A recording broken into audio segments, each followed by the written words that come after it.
బీహార్ ఎన్నికల్లో ఎన్డీఏ భారీ విజయం దిశగా దూసుకెళ్తుంది. మరి ఈ ఎన్నికల ఫలితాలతో ఆంధ్రప్రదేశ్ పౌర సమాజం కానివ్వండి, లేదంటే ఆంధ్రప్రదేశ్ రాజకీయ పార్టీలు కానివ్వండి, ఏం తెలుసుకోవాలి మనం తెలుసుకునే ప్రయత్నం చేద్దాం. దీన్ని విశ్లేషించడానికి మనతో పాటుగా ఉన్నారు ప్రముఖ ఆర్థిక, రాజకీయ, సామాజిక విశ్లేషకులు అప్పసాని రాజేష్ గారు.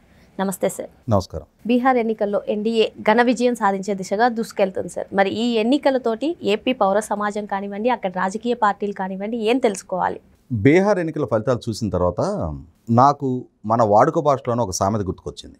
1000 ఎలుకలు తిన్న పిల్లి కాశీయాత్రకు వెళ్ళింది అని చెప్పని. అంటే కాశీయాత్రకు వచ్చింది కాబట్టి అని చెప్పని పిల్లి సాధు స్వభావం అయిపోయిందా? లేదు, నిన్నటి వరకు 1000 ఎలుకల్ని సమరించి తిని తన పూర్వ చరిత్ర మొత్తం ప్రాయశ్చితం అయిపోయినట్టుగా భావించాలా? ఇవాళ 20 సంవత్సరాల క్రితం రాష్ట్ర ముఖ్యమంత్రిగా లాలూ ప్రసాద్ యాదవ్ గారి కుటుంబం, ఆయన పాలనా హయాంలో బీహార్ ప్రజలు చవిచూసిన విధ్వంసం, దాన్ని ఆ రోజుల్లో జంగిల్ రాజ్ అని చెప్పని పిలిచేవాళ్ళు. ఒక రకమైన ఆటవిక సంస్కృతిలో అక్కడ ప్రజలను ఉంచారు వాళ్ళు. మరి అటువంటి జీవితాన్ని చూసి అనుభవించిన బీహార్ ప్రజలు నితీష్ కుమార్ నేతృత్వంలోని పరిపాలన చూసిన తర్వాత, ఇవాళ రాజకీయ పక్షాల్లో నితీష్ కుమార్ గారు మోస్ట్ ఇన్కన్సిస్టెంట్ పాలిటీషియన్. కొన్నాళ్ళు ఆర్జేడీతో ఉంటారు, కొన్నాళ్ళు కాంగ్రెస్తో ఉంటారు, కొన్నాళ్ళు బీజేపీతో ఉంటారు. ఆయన కూటముల మధ్య అటు ఇటు షిఫ్ట్ అవుతూ ఉంటారు, లాయల్టీస్ చేంజ్ చేస్తూ ఉంటారని చెప్పని అంటూ ఉంటారు.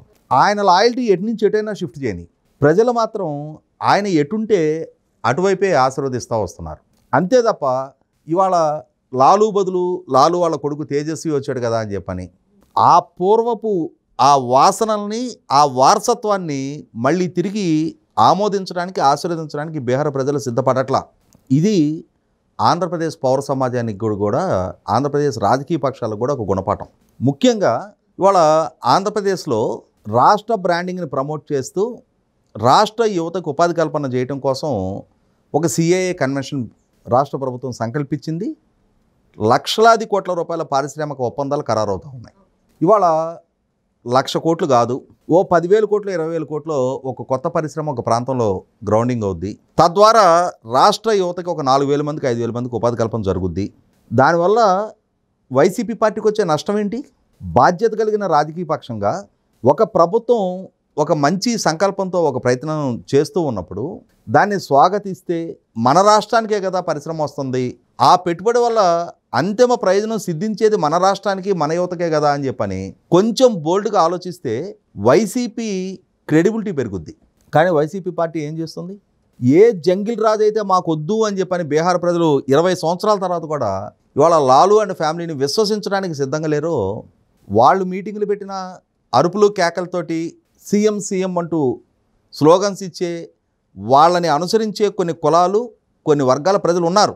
అలాగే వైసీపీ పార్టీకి కూడా అతని ఇంట్లోంచి బయటికి రాగానే బళ్ళ సైలెన్సర్లు తీసేసి రప్ప రప్ప నరుకుతాం, మేము అధికారంలోకి వస్తే ఆ నాయకుడే స్వయంగా బట్టలోడదీస్తాము, సప్త సముద్రాల అవతల ఉన్న ఈడ్చుకొస్తాము, మీరు టెండర్లు దాఖలు చేస్తే మేము అధికారంలోకి వచ్చినాక రద్దు చేస్తాము. అంటే ఈ డిస్ట్రక్టివ్ పాలిటిక్స్ని భరించడానికి, సహించడానికి పౌర సమాజం మేము సిద్ధంగా లేము అని చెప్పని ఒక్క ఛాన్స్ ఇచ్చిన ప్రజలే 2024 ఎన్నికల్లో ప్రతిపక్ష హోదా కూడా ఇవ్వకుండా కుదించి కూర్చోబెట్టారు. అయినా సరే మా వైఖరి మార్చుకోము, మా సంస్కృతి, మా రాజకీయం ఈ ఆటవిక సంస్కృతిలోనే మేము కొనసాగిస్తాము అని చెప్పని వైసీపీ పార్టీ నాయకత్వం నుంచి శ్రేణుల దాకా అదే విధానాన్ని అవలంబిస్తూ ఉన్నారు.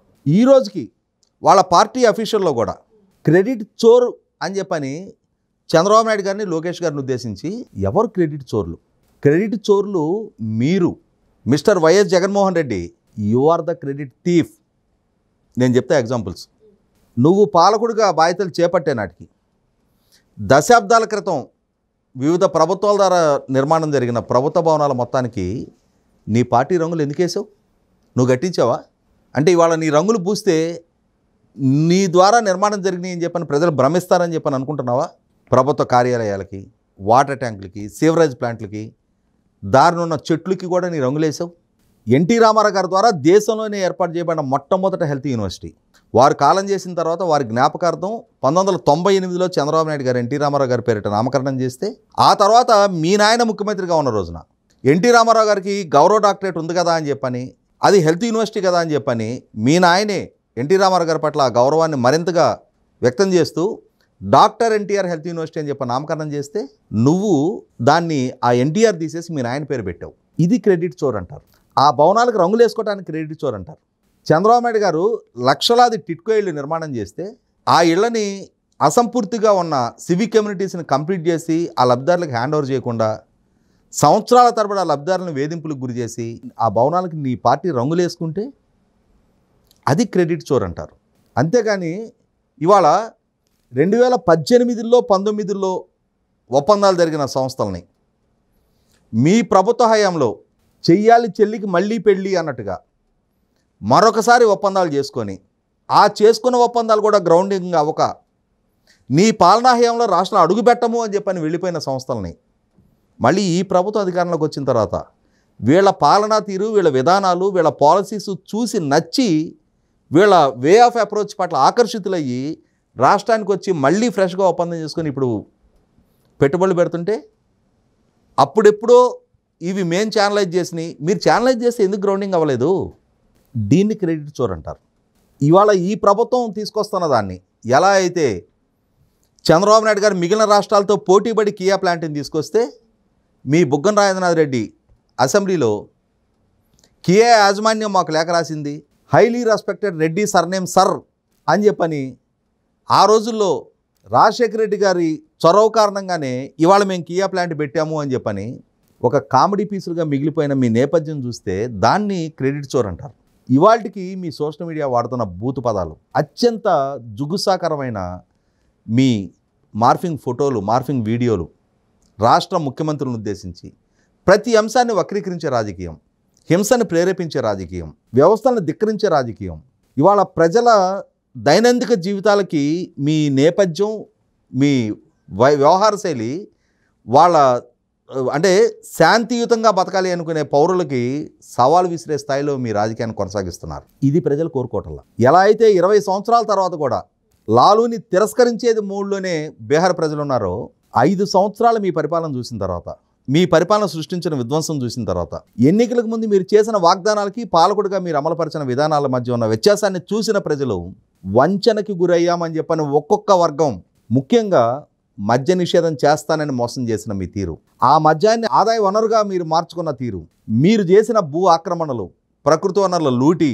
మైనింగ్ ఇర్రెగ్యులారిటీసు, అలాగే ఉద్యోగ వర్గాలని మీరు వంచిన తీరు, వీటన్నిటికన్నా ముఖ్యంగా అద్భుతమైన భవిష్యత్తు కల్పిస్తాను అని చెప్పని యువతకు చేసిన వాగ్దానాలు, జాబ్ క్యాలెండర్ రిలీజ్ చేస్తా, మెగా డిఎస్సి కండక్ట్ చేస్తా, ప్రత్యేక హోదా సాధిస్తా, ప్రపంచవ్యాప్తంగా ఉన్న పెట్టుబడిదారులను రప్పిస్తా, 13 జిల్లాని 13 హైదరాబాద్కి అభివృద్ధి చేస్తానని చెప్పని ఒక్క వాగ్దానాన్ని కూడా నెరవేర్చుకొని మీ తీరు, ప్రభుత్వోద్యోగులనైతే మెరుగైన పిఆర్సీ ఇస్తా, క్రమం తప్పని డిఎల్ ఇస్తా, సిపిఎస్ రద్దు చేస్తా, వీటిలో ఏ వాగ్దానాన్ని నెరవేర్చుకోకపోగా మీరు పోలీస్ డిపార్ట్మెంట్ అడ్డం పెట్టుకొని చేసిన అరాచకాలు, 596 జీవోని తీసుకొచ్చి కేవలం 5 నెలల కాలంలో 13,75,000 ఎకరాలకి మీరు పొందిన ఫ్రీహోల్డ్ సర్టిఫికెట్లు, అలాగే సెంటు స్థలాల పేరిట మీరు చేసిన అవినీతి, ఇవన్నీ ప్రజల కళ్ళ ముందు కనిపిస్తూ ఉన్నాయి.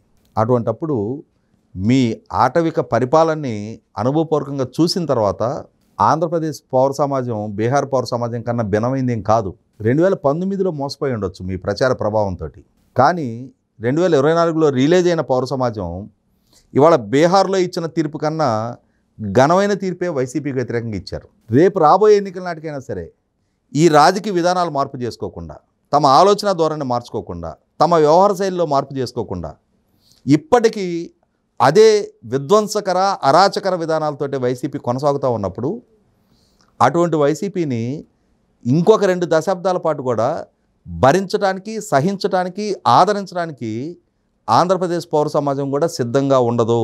ఇది మనకి బీహార్ ఎన్నికలు నేర్పిస్తున్న గుణపాఠం కాదు. అని అంటే రేపు 2029 నాటికి భిన్నంగా కనుక ఆంధ్రప్రదేశ్ పౌర సమాజం ఆలోచిస్తే మళ్ళీ తిరిగి ఇంకొక జంగిల్ రాజ్ దిశగానే ఆంధ్రప్రదేశ్ రాష్ట్రం కూడా మరొకసారి పయనించడానికి సిద్ధపడాల్సి వస్తుంది.